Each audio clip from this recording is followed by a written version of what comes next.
Canes fam, what's going on? I know this video is dark, and you have to.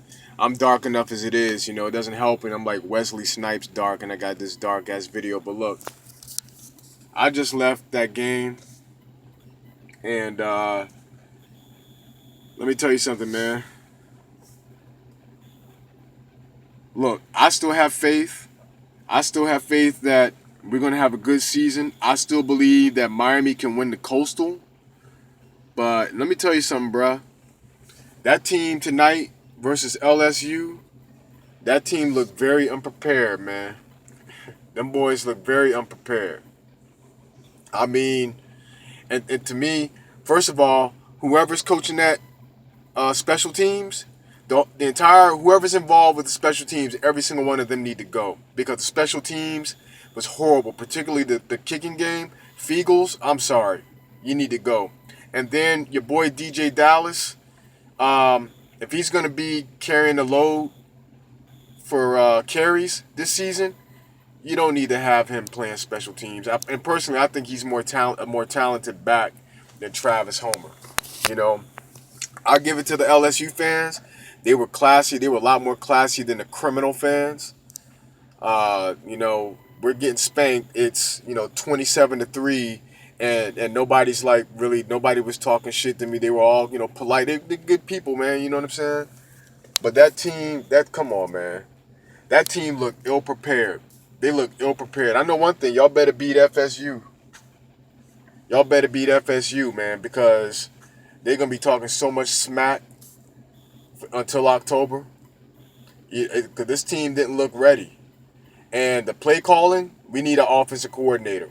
Because Mark Richt, he's being hard-headed, and this hard head is going to get him run right out of Miami. Because that play calling, you've got too many weapons. You got too many top guns in that offensive core and that receiving core. That receiving core is too deep for you to be calling them vanilla plays, man. That group of running backs you got is too deep and too talented to be calling them vanilla plays. And it all starts with that weak offensive line and Malik Rozier. Malik Rozier, let me tell you something, man. Or Rozier, or whatever, however the hell y'all want to pronounce his name.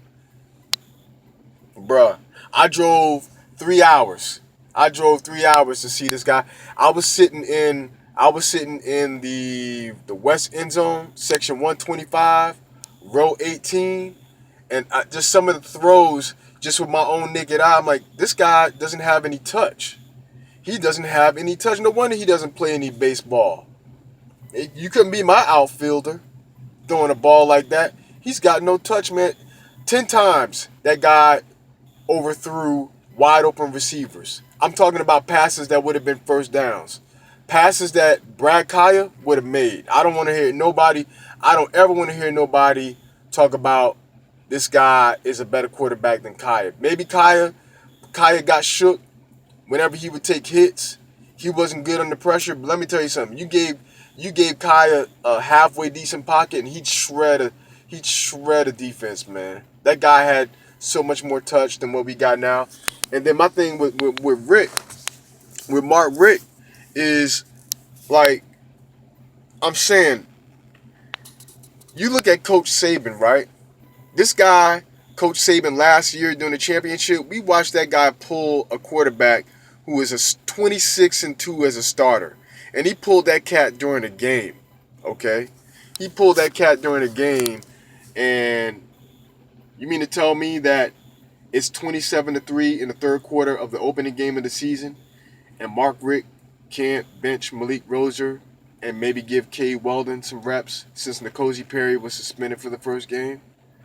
I mean, these are supposed to be some ballyhooed underclassmen, and all I've been reading in the blogs, State of the U and on Twitter, and is how, and in the interviews and Canes All Access, is how these guys are improving and how this guy's had such a good camp. But you mean to tell me, oh, they've had great camps, but you can't maybe add a spark to this team? I don't get it, man. I don't get it. I know it's the first game of the season. It's all about the U, ride or die, but damn, man. Come on, bro. Come on, guys. Let's get it together. I got faith in y'all, but we come on, we got to do better than this. I mean, it wasn't even competitive until the end. They came back and they scored 17 points, and it didn't look too much like. I mean, it was still a blowout. I'm tired. I got a little bit too much alcohol in me. I'm sitting in here in the parking lot, people looking at me like I'm crazy because I left. You know, fourth quarter, I was walking out. You know, when it's 3 minutes left in the game, you know what I'm saying? And it's 17 to damn, 33.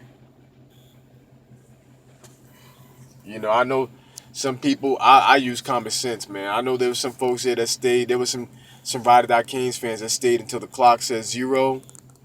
When that 2 minutes hit, I saw the writing on the wall. There wasn't gonna be no miracle. I held out. I thought maybe, oh my God, they're scoring some points. Maybe 17. With 7 minutes left in the game, they were gonna make a rally. They were gonna make a run, but nah, it didn't happen, man. You know. Well,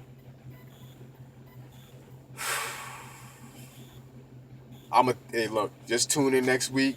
I'm not even listen. I'm not even gonna bother. Going on the Twitter, on the blogs, particularly Uncle Lou, because I got some Georgia fans a couple of Georgia fans, and I know they're gonna hit me up. They're already hitting up my inbox with "I told you so's," man. I told you so's, and I was like, nah, because I used to tell him it's because he's at Georgia, and Georgia they don't win championships at Georgia, but you'll see once he gets down to Coral Gables, he's gonna be validated. I'm beginning to. I hope they're wrong, but anyway, look, Canes fam, Canes fans, let's look forward to next week. And you know, it's the first game of the season.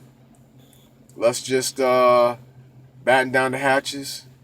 We got next week to look forward to. We can still win this Coastal. Hopefully they'll get it together. It's a wake-up call. Win the Coastal, and you better beat FSU. I don't care if you don't win another game all season. You better beat FSU at home. Out.